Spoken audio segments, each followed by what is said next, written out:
जब हम विज्ञान या गणित की बात करते हैं ना, तो वहां सब कुछ शीशे की तरह साफ होता है। बिल्कुल। मतलब जैसे 2 और 2 4 होते हैं, इसमें कोई बहस ही नहीं है। या फिर अगर शरीर की कोई हड्डी टूट जाए तो एक्सरे मशीन में वो टूटी हुई सफेद रेखा साफ दिख जाती है। डॉक्टर बस स्क्रीन की तरफ इशारा करता है और कहता है कि देखिए यहां दिक्कत है। सब कुछ कितना स्पष्ट और सुकून देने वाला होता है। ये सच है। मतलब इंसानी दिमाग को स्पष्टता बहुत पसंद है। हम चाहते हैं कि दुनिया हमेशा ब्लैक एंड व्हाइट यानी सही और गलत के खानों में बटी रहे। राइट। या तो हड्डी टूटी है या नहीं टूटी है। हम इसी ढांचे के सहारे दुनिया को समझते हैं। लेकिन समस्या तब शुरू होती है जब हम मानवीय व्यवहार, हमारी नैतिकता या फिर क्या सही है और क्या गलत के क्षेत्र में कदम रखते हैं। वहां अचानक वो एक्सरे मशीन काम करना बंद कर देती है। हाँ, वहां कोई मशीन नहीं है जो बता सके कि कोई फैसला 100% सही है। एग्जैक्टली। हम बस एक धुंधले के तीर चला रहे होते हैं। और जरा सोचिए, क्या हो अगर वो आवाज जो हमारे दिमाग में गूंजती है, जो हमें बताती है कि ये काम अच्छा है और वो काम बुरा है, क्या हो अगर वो आवाज असल में हमारी अपनी है ही नहीं। अरे ये तो एक ऐसा विचार है जो हमारी पूरी सभ्यता की नींव को हिलाकर रख सकता है ना। बिल्कुल। हम मानकर चलते हैं कि नैतिकता कोई ऐसी चीज है जो प्रकृति में पहले से मौजूद है, जैसे गुरुत्वाकर्षण। लेकिन अगर वो सिर्फ एक बहुत ही चालाकी से गढ़ा गया भ्रम हो तो। और ठीक इसी असहज कर देने वाले सवाल की गहराई में आज हम अपनी इस डीप डाइव में उतरने वाले हैं। तो ठीक है, चलिए इसे गहराई से समझते हैं। आज हम फ्रेडरिक नीत्शे की उस बेहद विद्रोही किताब बियॉन्ड गुड एंड इविल के पन्नों को खंगालेंगे। नीत्शे कोई साधारण दार्शनिक नहीं थे। बिल्कुल नहीं। वे एक तरह से विचारों के डायनामाइट थे। उनका यह मानना कि हमारी पारंपरिक नैतिकता, जिसे हम इतना पवित्र मानते हैं, असल में कमजोर लोगों का इजाद किया हुआ एक हथियार है। मतलब ये विचार अपने आप में किसी झटके से कम नहीं है। सही बात है। और नीत्शे के इस पूरे दर्शन को समझने के लिए हमें सबसे पहले उस जमीन को खोदना होगा जिस पर सच की इमारत खड़ी है। अच्छा, तो शुरुआत कहाँ से होती है? देखिए, नीत्शे अपनी बात की शुरुआत दर्शन शास्त्र के इतिहास पर एक बहुत ही तीखे प्रहार से करते हैं। वे कहते हैं कि सदियों से दुनिया के महान विचारकों ने सच के नाम पर हमें सिर्फ गुमराह किया है। एक मिनट। हम तो हमेशा से दार्शनिकों को सच का सबसे बड़ा सिपाही मानते आए हैं। उनका तो काम ही सत्य की खोज करना होता है ना। हम ऐसा ही सोचते हैं, है ना? लेकिन नीत्शे, इमैनुअल कांट और प्लेटो जैसे पश्चिमी दर्शन के सबसे बड़े दिग्गजों को कटघरे में खड़ा कर देते हैं। ओह, सीधा कांट और प्लेटो पर वार। अपने युग की मान्यताओं और अपने व्यक्तिगत पूर्वाग्रहों को सही ठहराने के लिए बड़े बड़े तार्किक ढांचे बना रहे होते हैं। रुकिए, ये तो बहुत ही दिलचस्प बात है। मतलब वे किसी असली डिटेक्टिव की तरह खुले दिमाग से सुराग नहीं ढूंढ रहे हैं। वे तो बचाव पक्ष के उस वकील की तरह हैं जिसने पहले ही ये तय कर लिया है कि उसका मुवक्किल हर हाल में निर्दोष है। बिल्कुल सटीक एनालॉजी है ना? और अब वो कोर्टरूम में सिर्फ वही दलीलें और सबूत पेश कर रहा है जो उसकी मनगढ़ंत कहानी को सच साबित कर सकें। एग्जैक्टली। दार्शनिक वो वकील है जो अपनी ही गढ़ी हुई नैतिकता पर मुहर लगाने के लिए भारी भरकम शब्दों का जाल बुनता है। नीत्शे एकदम स्पष्ट कहते हैं कि सच कोई ऐसी परम चीज नहीं है जो आसमान में कहीं लटकी हुई है। सच हमेशा किसी न किसी इंसान के नजरिए, उसकी चाहत, उसके डर और उसकी सामाजिक परिस्थितियों से रंगा होता है। तो अगर हम इस बात को मान लें कि सच सिर्फ एक नजरिया है, तो फिर एक बहुत ही बुनियादी सवाल खड़ा होता है। वो क्या? अगर आसमान से कोई किताब नहीं गिरी जिसमें लिखा था कि क्या अच्छा है और क्या बुरा, तो फिर ये नियम बनाए किसने? मतलब ये गुड और इविल की डिक्शनरी आई कहां से? और यहीं से नीत्शे का वो क्रांतिकारी विश्लेषण शुरू होता है, जहां वे इतिहास में गहराई से उतरते हैं। वे बताते हैं कि मानव इतिहास में नैतिकता कभी भी एक जैसी नहीं रही। अच्छा। मुख्य रूप से 2 बहुत अलग तरह की नैतिकताओं का जन्म हुआ। एक है मास्टर मोरालिटी यानी शक्तिशालियों की नैतिकता, और दूसरी है स्लेव मोरालिटी यानी कमजोरों की मानसिकता। मास्टर और स्लेव मोरालिटी। हाँ, और इन दोनों के बीच के टकराव को समझे बिना हम आज की दुनिया को बिल्कुल नहीं समझ सकते। तो चलिए इस टकराव को थोड़ा और करीब से देखते हैं। ये मास्टर मोरालिटी असल में कैसे काम करती थी? प्राचीन काल के समाजों के बारे में सोचिए। वहां योद्धा, राजा और कुलीन वर्ग सत्ता में थे। राइट, जिनके पास असली पावर थी। बिल्कुल। उन्होंने अपने जीवन जीने के तरीके कोई अच्छा मान लिया। उनके लिए गुड का मतलब दया या त्याग नहीं था। तो फिर क्या था? उनके लिए शक्ति, अदम्य साहस, महत्वाकांक्षा, गर्व और खुद को पूरी तरह अभिव्यक्त करने की आजादी ही अच्छाई थी। जो चीज उन्हें सफल और मजबूत बनाती थी, वही उनके लिए नैतिक थी। मतलब वो किसी और से सर्टिफिकेट नहीं मांग रहे थे, वे खुद अपने मूल्य तय कर रहे थे। हाँ, तो फिर उनके लिए बुरा क्या था? क्या किसी को मारना या लूटना उनके लिए बुरा था? नहीं, यही तो सबसे बड़ा फर्क है। मास्टर मोरालिटी में बुरा होने का मतलब अनैतिक होना नहीं था। तो फिर क्या था? उनके लिए बुरा का मतलब था तुच्छ, कमजोर या दयनीय होना, कायरता दिखाना, डरपोक होना या झूठ बोलना उनके लिए बुरा था, क्योंकि ये कमजोरों के लक्षण माने जाते थे। मतलब वो लोग ताकत का जश्न मनाते थे। हाँ, ये एक ऐसी नैतिकता थी जो जीवन की ऊर्जा और शक्ति का खुलेआम जश्न मनाती थी। लेकिन जाहिर है समाज में हर कोई तो मास्टर या ताकतवर नहीं था। बहुसंख्यक लोग तो कमजोर, दबे कुचले या गुलाम रहे होंगे। उनकी क्या प्रतिक्रिया थी? यहीं पर मानव मनोविज्ञान का सबसे बड़ा और मैं कहूंगी सबसे गहरा खेल खेला गया। नीचे इसे रेसेंटिमेंट कहते हैं। रेसेंटिमेंट यानी एक तरह की कड़वाहट या आक्रोश। बिल्कुल, एक सुलगता हुआ आक्रोश। जो लोग शारीरिक, आर्थिक या सामाजिक रूप से कमजोर थे, वे मास्टर क्लास का सीधा मुकाबला तो कर नहीं सकते थे। वे युद्ध के मैदान में तलवारों से नहीं जीत सकते थे। तो उन्होंने क्या किया? उन्होंने एक मनोवैज्ञानिक युद्ध छेड़ दिया। उन्होंने मास्टर मोरालिटी के बिल्कुल उलट एक नई नैतिकता गढ़ दी, जिसे नीचे स्लेव मोरालिटी कहते हैं। अच्छा। हाँ, कमजोरों ने ये स्थापित करना शुरू कर दिया कि ताकतवर होना, महत्वाकांक्षी होना, अपनी इच्छाओं की खुलकर पूर्ति करना, ये सब सिर्फ बुरा नहीं है, ये ईविल या पाप है। अरे बाप रे, ये तो माइंड गेम्स का चरम हो गया है ना? हाँ, ये कुछ ऐसा है जैसे मान लीजिए एक रेस हो रही है और एक इंसान है जो बहुत धीमा दौड़ता है। वो रेस तो जीत नहीं सकता। तो वो क्या करेगा? तो वो अपनी दौड़ने की तकनीक सुधारने के बजाय रेस के नियम ही बदल देता है। वो सबको ये यकीन दिला देता है कि तेज दौड़ना तो घमंड है, ये तो पाप है। जो इंसान सबसे धीरे चलता है, जो सबके पीछे रहता है, असल में वही सबसे पवित्र और महान है। हाँ, आपने बिल्कुल उस चालाकी को पकड़ लिया है जिसे नीत्शे उजागर कर रहे थे।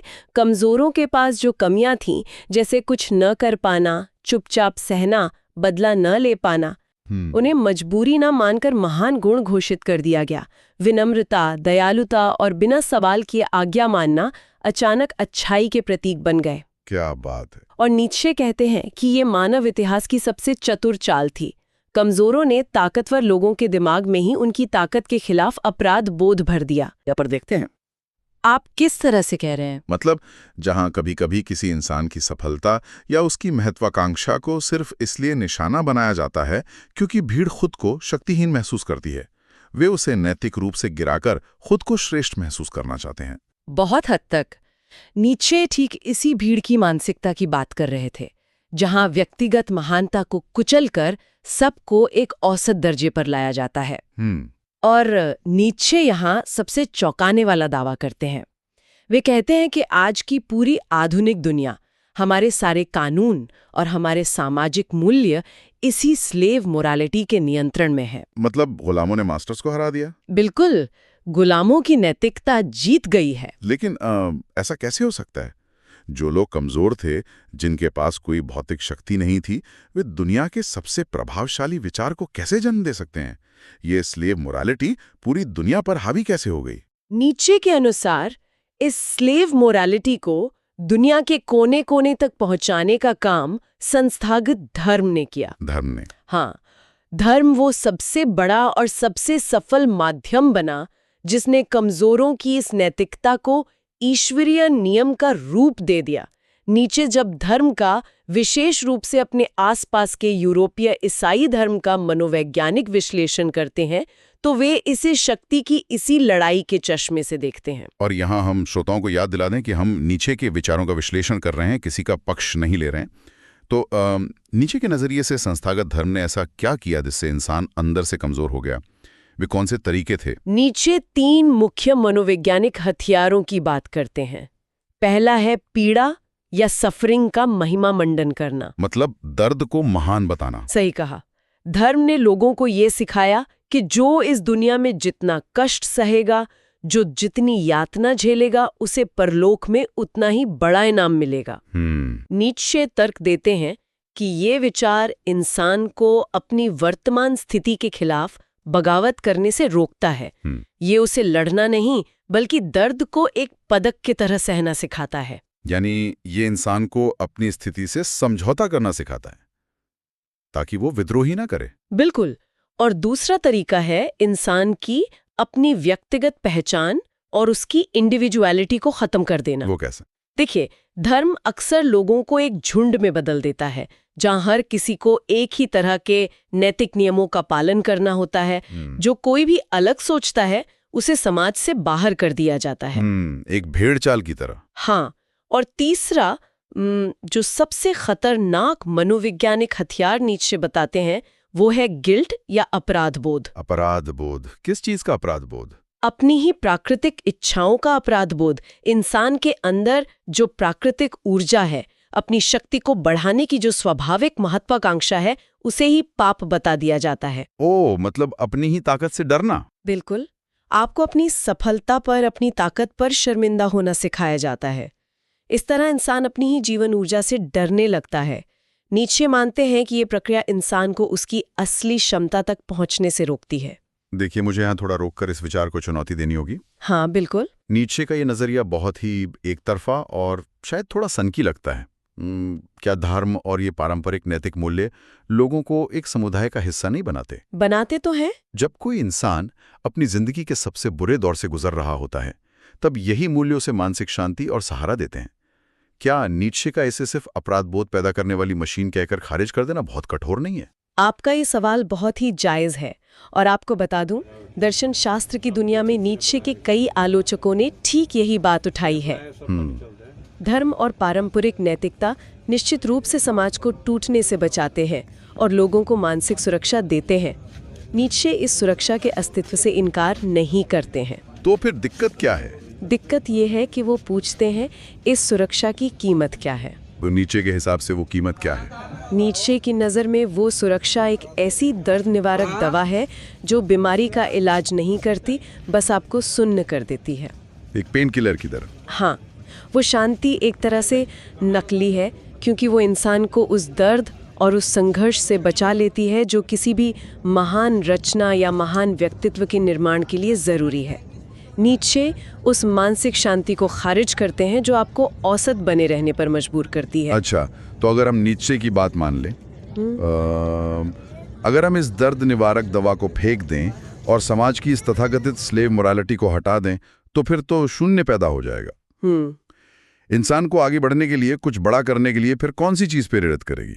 इसी शून्य को भरने के लिए नीत्शे अपने दर्शन का सबसे महत्वपूर्ण लेकिन साथ ही सबसे ज्यादा गलत समझा गया विचार पेश करते हैं, और वो है विल टू पावर, यानी शक्ति की इच्छा। Will to power? ईमानदारी से कहूं तो ये नाम सुनकर ही ऐसा लगता है जैसे किसी तानाशाही या दुनिया पर कब्जा करने वाले किसी क्रूर शासक की बात हो रही हो। और दुर्भाग्य से इतिहास में नीत्शे के दर्शन का सबसे ज्यादा दुरुपयोग इसी शब्द को लेकर हुआ है। राइट, लोगों ने इसे गलत समझा, बहुत गलत समझा।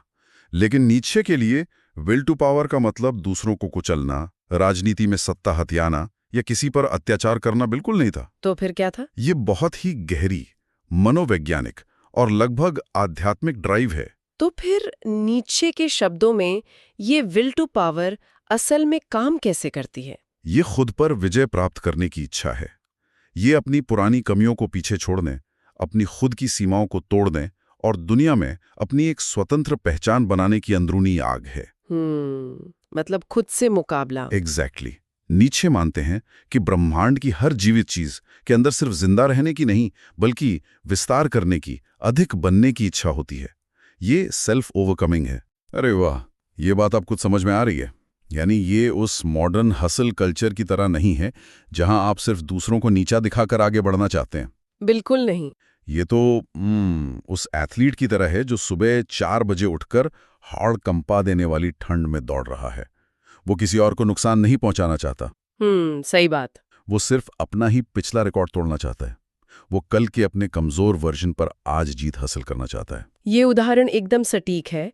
एक एथलीट जो अपनी शारीरिक सीमाओं को चुनौती दे रहा है, एक वैज्ञानिक जो समाज के तानों के बावजूद अपनी खोज में लगा है, या एक कलाकार जो एक नई शैली को जन्म दे रहा है, ये सभी विल टू पावर के उच्चतम रूप हैं। अद्भुत। वे दुनिया द्वारा दी गई अच्छे और बुरे की परिभाषा से संतुष्ट नहीं हैं। वे अपना खुद का अर्थ, अपनी खुद की महानता रचना चाहते हैं। यह सच में बहुत ही ऊर्जा से भरा विचार है। लेकिन जो व्यक्ति इस विल टू पावर को पूरी तरह से अपना लेता है, जो व्यक्ति समाज की इस स्लेव मोरालिटी के झूठ को समझकर उससे बाहर निकल आता है, ऐसे इंसान को नीत्शे क्या नाम देते हैं? नीत्शे ऐसे व्यक्ति के लिए एक बहुत ही सुंदर अवधारणा का इस्तेमाल करते हैं, द फ्री स्पिरिट या स्वतंत्र आत्मा। Free spirit? ऐसा व्यक्ति दुनिया को कैसे देखता है? फ्री स्पिरिट वो दुर्लभ इंसान है जो पूरी तरह से अपने स्वयं के दिमाग से सोचता है। वो परंपराओं, धर्म की जंजीरों या समाज के बनाए नियमों का सिर्फ इसलिए पालन नहीं करता क्योंकि सब ऐसा कर रहे हैं। मतलब वो भीड़ का हिस्सा नहीं है? बिल्कुल नहीं। वो हर नियम, हर मूल्य को एक आलोचक की नज़र से देखता है। वो अपने वैल्यूज और अपने मूल्य खुद बनाता है। लेकिन यहाँ एक बहुत बड़ा व्यावहारिक संकट खड़ा होता है। वो कैसे? अगर कोई नियम ही नहीं बचेगा। मेरा मतलब है, जरा सोचिए, अगर समाज का हर इंसान पुराने नियम तोड़ दे और फ्री स्पिरिट बनकर अपने नियम खुद बनाने लगे, तो क्या इससे पूरी दुनिया में भयंकर अराजकता नहीं फैल जाएगी? खेओस की बात कर रहे हैं आप। हाँ। अगर सबके अपने अपने नियम होंगे तो हम एक समाज के रूप में एक साथ कैसे रह पाएंगे? ये तो विनाशकारी हो सकता है। ये नीत्शे के दर्शन पर लगने वाला सबसे आम और सबसे बड़ा आरोप है। लेकिन नीत्शे इसका जवाब बहुत ही यथार्थवादी तरीके से देते हैं। अच्छा, क्या कहते हैं वो? पहली बात, नीत्शे बहुत स्पष्ट रूप से मानते कि हर इंसान फ्री स्पिरिट बन ही नहीं सकता। यानी वे मानते थे कि ये रास्ता सबके लिए नहीं है। बिल्कुल। नीत्शे के अनुसार ये रास्ता बेहद एकाकी और साहस से भरा है। बहुसंख्यक लोग हमेशा उस झुंड में रहना ही पसंद करेंगे क्योंकि वहां दूसरों के बनाए नियमों के पीछे छुपने की सुरक्षा मिलती है। जो आसान रास्ता है। हाँ, अपने नियम खुद बनाना बहुत बड़ी जिम्मेदारी का काम है। और दूसरी बात क्या थी? दूसरी बात यह है कि जब नीत्शे अपने नियम खुद बनाने की बात करते हैं तो वे लोगों को हत्या या चोरी करने का लाइसेंस नहीं दे रहे हैं। राइट, वो तो क्रिमिनल माइंडसेट हो गया। एग्जैक्टली। वे कह रहे हैं कि एक फ्री स्पिरिट इंसान के अंदर इतना उच्च स्तर का स्व अनुशासन यानी सेल्फ डिसिप्लिन और चरित्र विकसित हो जाता है कि उसे सही काम करने के लिए किसी बाहरी पुलिस, समाज के डर या नर्क के खौफ की जरूरत नहीं होती। उसकी नैतिकता डर से नहीं बल्कि उसकी अपनी आंतरिक महानता से जन्म लेती है। ये एक बहुत ही गहरा विचार है कि सच्ची नैतिकता किसी सजा के डर से नहीं आनी चाहिए, बल्कि वो आपके चरित्र की मजबूती का परिणाम होनी चाहिए। और यही हमारे आज के इस पूरे विश्लेषण का मूल सार है। नीत्शे का पूरा दर्शन एक चेतावनी भी है और एक निमंत्रण भी। वे ये संदेश दे रहे हैं कि अगर मनुष्य सच में अपनी पूरी क्षमता के साथ जीना चाहता है तो उसे गुड और ईविल के इन पुराने खोखले पैमानों से ऊपर उठना ही होगा। उसे वो साहस जुटाना होगा जहां वो भीड़ की हाँ में हाँ मिलाने के बजाय अपने जीवन का अर्थ खुद गढ़ सके। तो हम वापस वहीं आ गए जहां से हमने शुरुआत की थी। हमने उस एक्सरे मशीन की बात की थी जो नैतिकता के मामले में धुंधली पड़ जाती है। हाँ, बिल्कुल। आज की इस डीप डाइव से ऐसा लगता है कि नीत्शे ने हमें उस धुंधलके में देखने का एक बिल्कुल नया लेंस दे दिया है। वो हमसे कह रहे हैं कि उस एक्सरे मशीन में जो सफ़ेद रेखाएं हमें सही और गलत के रूप में दिखाई जा रही थीं, वो शायद असली हैं ही नहीं। सही कहा। वे सिर्फ इतिहास में किसी कमज़ोर इंसान द्वारा खींची गई लकीरें हैं ताकि हम अपनी ताकत भूलकर उसी भीड़ के रास्ते पर चलते रहें। बिल्कुल। नीत्शे चाहते हैं कि हम उस भ्रमित करने वाली मशीन को ही तोड़ दें और अपनी दृष्टि खुद विकसित करें। ये एक ऐसा विचार है जो एक ही समय में इंसान को डराता भी है और उसे असीम आज़ादी भी देता है। हमारे सोर्स मटेरियल में एक बेहद प्रभावशाली पंक्ति थी जो इस पूरी चर्चा को एक झटके में समेट देती है।